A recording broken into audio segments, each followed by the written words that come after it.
કર્યો, દોડો હબ દોડો, જલ્દી આવો. શું થયું? તા કે તમારા દીકરાએ અને મારા દીકરાએ આપણા દીકરાને માર્યો. સાંભળનાર વંડીએ સડી ગયા કે આ નવીન. પછી કીધું કે ભાઈ આમ કેમ? તા કે તમારા દીકરા ને અમારા દીકરા. એવું નથી ભાઈ, આ ઘરભંગ માણા હતો, એના આગલા બૈરા કોરોનામાં ગુજરી ગયા હતા. તો એ બેનનો એક દીકરો, પછી બીજું ઘર કર્યું, એને એક દીકરો થયો.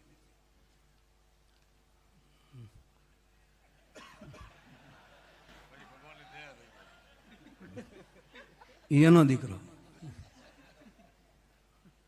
એ બે થી અને આને બે થી પછી જે દીકરો થયો એને આ મારતા હતા.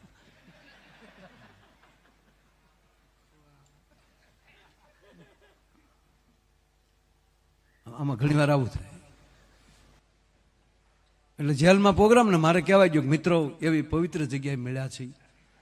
તો કેદીઓના ડોળા તીરે કોને લાવ્યો કોણ અહીંયા? મેં કીધું આપણી ગાડી ફગી ગઈ. અને સ્ટેરિંગ ઉપર કંટ્રોલ ગુમાવે જાય ને પછી જાય તો જવા દેવાની, વધી વધીને ખેતર આવશે. આપણે મૂળ પરાયણે ડાયાથી લઈ કરવા જાય ને તો ખોખો ખોદીને ગોથકાઈ જાય. મેં કીધું ગાડી ગઈ આપણે. મેં કીધું પાછી નથી વાળવી. મેં નહીં મિત્રો, પવિત્ર જગ્યાએ મળ્યા છે. જેલ એટલે ભગવાન કૃષ્ણની જન્મભૂમિ.